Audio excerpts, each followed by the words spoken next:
म्हणजे जसं की सर्वोच्च न्यायालयाने 5-5.5 महिने विनाकारणच वाया घालवले का? त्यांनी निर्णय दिला आणि त्यांनी सांगितलं की भरत गोगावले यांची व्हीप म्हणून नेमणूक करणं हे बेकायदेशीर आहे.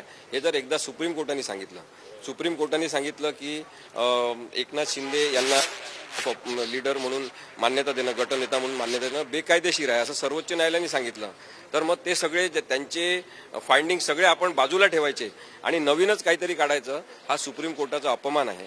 आणि त्यामुळे याच्यासोबतच अनेक ग्राउंड्स आहेत. जसं आपण म्हणू विधिमंडळ पक्ष, विधिमंडळ पक्षामध्ये बहुमत आहे आणि ते सगळे जास्त बहुसंख्य आमच्यासोबत आहेत आणि त्यांची इच्छा काय आहे त्याच्यानुसार आम्ही निर्णय घेतला असं म्हणणं, त्या पॉलिटिकल विल म्हणून त्याला जास्त महत्त्व आहे, विल ऑफ द पार्टी म्हणून हे सुद्धा अवास्तव दिलेलं महत्त्व बेकायदेशीर आहे असं मला वाटते. कारण की विधिमंडळ पक्ष यांचं आयुष्य 5 वर्षाचं असते निवडून आलेल्या आमदारांसकट आणि त्यांना पुन्हा निवडून यावं लागत असते, जेव्हा की राजकीय पक्ष जो आहे तो कायमस्वरूपी त्याचं आयुष्य सुरू असते. त्यामुळे राजकीय पक्षाची इच्छा काय, राजकीय पक्षाचा प्रमुख कोण हे महत्त्वाचं आहे. मग आता तुमच्या वागणुकीतून तुम्ही ॲक्सेप्ट केलं सगळे पळून गेलेले आमदार आणि खासदार सगळ्यांनी की AB फॉर्म जेव्हा 2019 तुम्हाला दिला त्याच्यावर उद्धव ठाकरेंची सही आहे प्रमुख म्हणून, त्या सहीच्या आधारे इलेक्शन कमिशननी मान्यता देऊन तुम्हाला तिकीट मान्य केलं आहे, तुम्ही या पक्षाचे उमेदवार आहे म्हणून. मग आता अचानक तुम्ही ते पक्षप्रमुख नाही असं कसं म्हणू शकता? त्यामुळे ह्या साध्या गोष्टी यांनी निकालात लक्षात घेतलेल्या नाही. कारण की असत्याला प्रस्थापित करायचं असल्यामुळे एक मोठी सर्कस शब्दांची करावं लागलेली आहे आणि एवढा मोठा निर्णय द्यावा लागलेला आहे.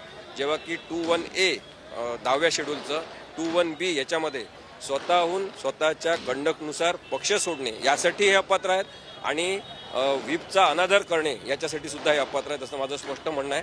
आणि सर्वोच्च न्यायालय नक्कीच हे असत्य जे सत्याचे कपडे घालून फिरत आहे त्यांना नागडं करेल, उघडं पाडेल आणि समाजासमोर आणेल असं मला वाटतं. मुद्दा हा या सगळ्यामध्ये आर्ग्युमेंटमधला की 2018 साली जे घटनेमध्ये बदल करण्यात आला तो स्टँड होत नाहीये आणि त्याच्या आधारे त्यांनी पुढच्या गोष्टी प्रोसीड केल्या. इलेक्शन कमिशनरला का नाही बोलावलं त्यांनी साक्षीदार म्हणून? इलेक्शन कमिशनरला का नाही बोलावलं? इलेक्शन कमिशनर काय पोस्टमनचं काम करण्यासाठी तिथे आहे का?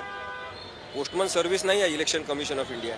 त्यांनी जर 2018चं उद्धव ठाकरेंचं पत्र स्वतःच्या वेबसाईटवर टाकलेलं आहे तर मग त्याच्यानुसार त्यांनी बदल करून घेणे त्यांचं सुद्धा काम आहे. किंवा नोटीस काढायला पाहिजे तेव्हा इलेक्शन कमिशननी उद्धव ठाकरेंना की तुम्ही हे पत्र पाठवलं ते आम्हाला मिळालं, आम्ही ते वेबसाईटवर टाकत आहे, पण त्याच्यानुसार घटनेमध्ये बदल करून घ्या 2018 असं सांगायला पाहिजे.